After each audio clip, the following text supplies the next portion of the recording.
All right, hey everyone. Right, so this is a little bit of an update on the last post, if you guys saw. So just want to keep everyone up to date on everything. So John did not make it. Um, yeah, it was like I said that night. It wasn't looking great to start, so it wasn't a surprise, I guess, that he didn't make it. Obviously, doesn't make it any better, but yeah. So I figured I wanted to update with that. So we'll start off with the hard news. And then I wanted to transition here. I've had time to gather my thoughts, had time to think about things a little bit and what I wanted to say in the wake of this tragedy. And hopefully, again, try and propel the pain into something that will be fruitful, will help people maybe. So I just wanted to do a quick, if you don't want to hear this, if you just wanted the update, feel free to skip ahead. There's some other stuff at the end you might want to listen to, but I'm just going to go in real quick about my experience with this with John. And try and be as respectful as possible. So John, he did tell me he was thinking about it for a while. He never told me a concrete plan. He never said I was going to do X and then X. He just said, I kind of don't want to be alive anymore. And as someone who also, dealt with suicidal thoughts for, a good chunk of my life since I was about 14, but never like made a plan, never done anything serious about it. It's just, it's always been sort of something in the back of my mind. So don't worry about me. Yeah, so I figured yeah, actually, I guess I should be as honest as possible. I thought it was not idle chit chat. I knew it was serious, but I didn't know how serious, I guess. I always figured there was time. I even, the one of the more sickening things for me, the more grotesque things, I told my mom last weekend. I was at dinner at her place, and I told her, I'm afraid for him, worried about him, because it was the drinking. He would get on, and he would drink to incoherency, and he would start talking about all his pain and all the problems he was having, and it was hard because when you hear someone drink like that, the way I've been describing it to people is like hearing someone, take a bone saw out of their finger online, like a friend of yours. It's like listening to your friend cut off their finger a little bit. Like it's hearing them self-harm. It's really painful to hear, and I was starting to get a little bit, I tried to listen to him, and I for a few nights I did. I'll give myself a little bit of credit. I listened to his whole story, and I was trying to be there for him. But it also got hard because I told him I don't like being around him when he was that drunk, and I don't know, it was hard. I didn't cut him off, but I told him, hey man, I'd rather you didn't get that drunk when we played games. It just hurts. It hurts me to hear you in that state, and I don't know if that was a bad thing to say or not, but it's what I thought was best at the time. Because at first I tried to be, good cop, and then I guess I was trying to be a bad cop, just trying to help him, and that was my decision. That was what I had tried to do, and I don't know. Obviously, the outcome wasn't great, but it's what I thought was best at the time. So I tried to help him. I tried to be there for him. I tried to listen to him, and I like to think that I did. He told me he loved me, and that meant a lot. He did say, I love you, man, and all that kind of bullshit. But it's bullshit, not bullshit, but like the bravado stuff. But like he also said, like, I love you in a very genuine way, and it did touch me. That felt good to know that I was helping him. So that was the situation basically there. I could see it deteriorating, and the one aspect was that I had this like little fantasy. I'd like fly down and hang out with him maybe a little bit, try and help him out, but it was never like a realistic thing. It was like I had briefly thought of it for a moment, then I chastised myself like, what are you gonna white knight? You're gonna ride down on your horse and like cradle him in your arms and save him? Like, what kind of bullshit is that? So yeah, it wasn't like it was like I was actually gonna do it, but it was a little fantasy I had, and it was just I knew maybe that's why.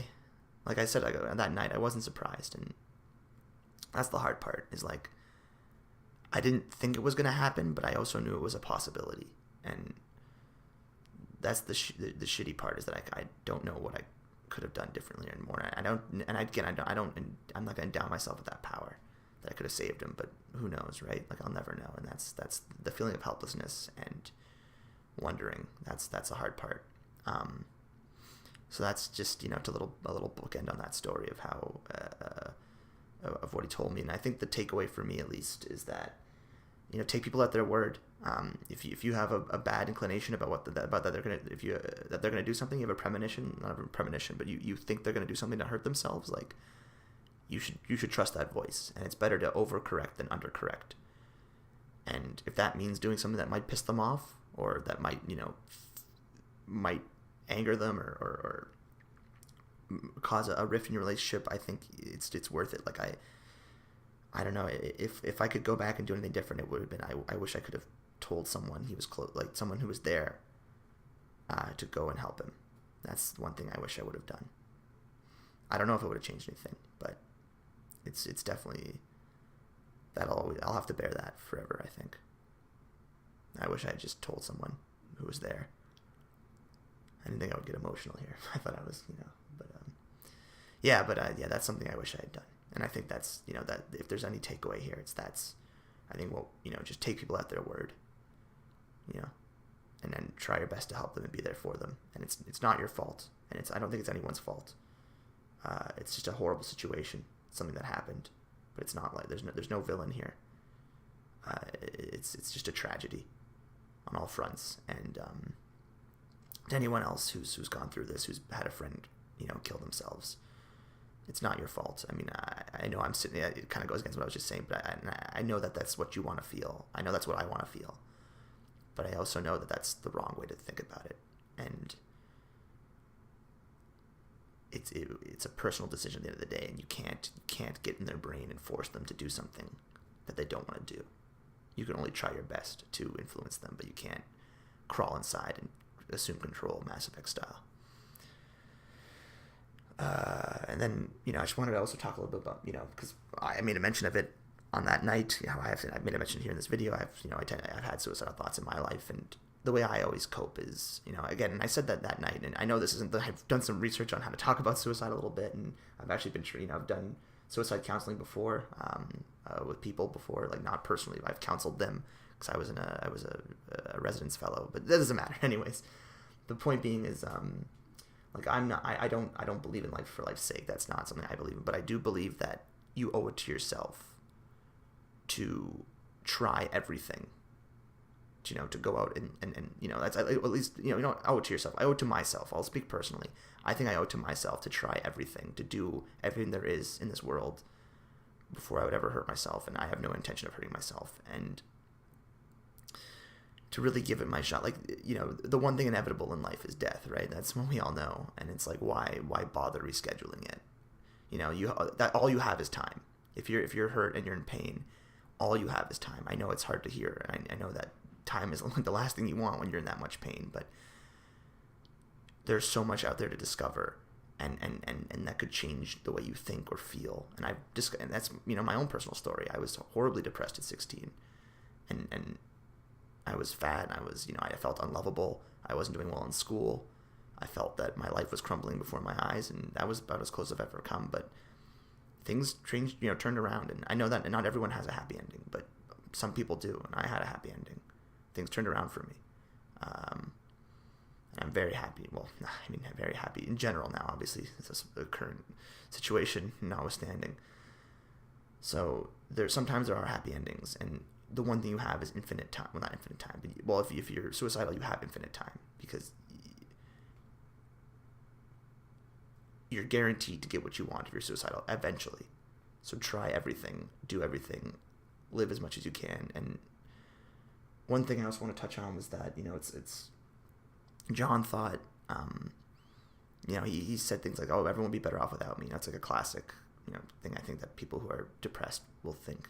And I can tell you, in the wake of this, absolutely not. He was wrong. Not to shit on the guy, but he was wrong here.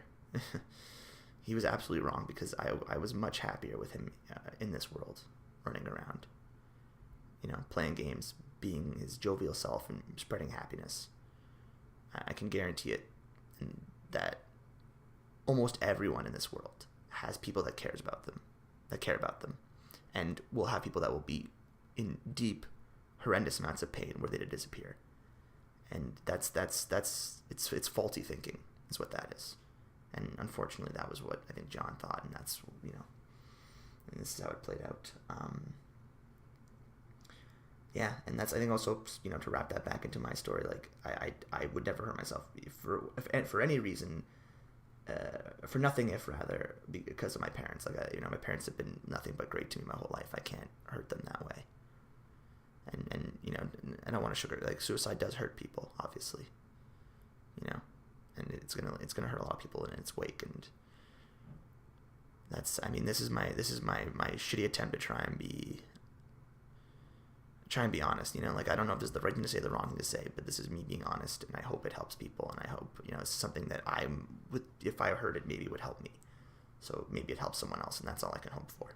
I don't know any more or less than anybody else. I've had like minimal training in this at school, and I've done a little bit of research, but beyond that, I just want everyone to know that I'm out there for you, and if you need me, I'll be around, and I can talk to you if you want to talk about your story. And that's one thing, I want to sort of wrap up before we get into little nitty-gritty details about some other stuff. I want to wrap up here with the truly astonishing thing here, and I say this with 100% sincerity, is that the outreach people of, and you hear this said all the time, in the wake of tragedy, and you could sort of just brush it off, but it is true. It's just how amazing people can be. So many people have reached out and showed support and showed love, and it is pretty amazing that all these different strangers, really, people who don't know me, don't know John, really, other than through our videos, maybe,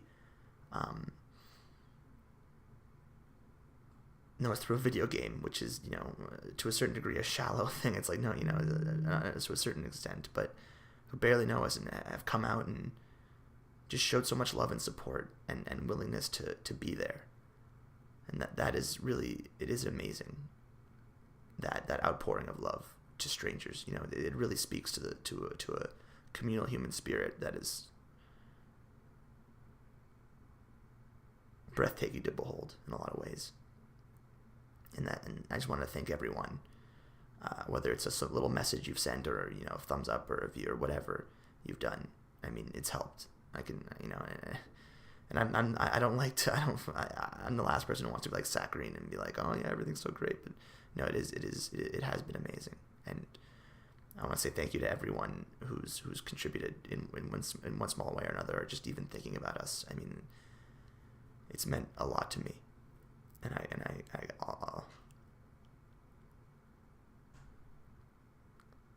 yeah, it's been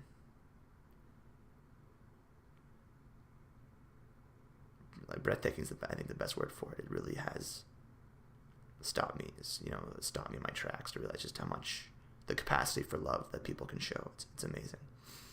And I think that's one good thing to take away from here, is that there are people out there who want to help you, no matter who you are, or what your situation is. There are people out there who want to help you and make you feel loved and good. And I think that's special, and we shouldn't forget that. Okay, the emotional stuff gone. So we're working on some stuff in John's memory. We'll be releasing more details about that as things come together, but keep on the lookout for that. In the YouTube community, I know CA is being pretty great so far. I don't want to, don't commit to anything, but I know that we're working with them. Hopefully we'll get something done with them for John. So props to CA. Yeah, so we're working together to bring some stuff together, and again, we'll keep you up to date. I've started a donation page to the. Here we'll jump on it real quick. I'll show you guys here. So this is it here. Let's see. Yeah, we started a donation page. This is the donation page, American Foundation for Suicide Prevention. You can jump on here. We've seen thank you to the people who've already donated. Very, beautiful across the line around here. All these people, except for that Stephen Carmson. He's no good. That's me, guys. All right. So yeah, but thank you everyone who's donated. I'm going to send a link in the page.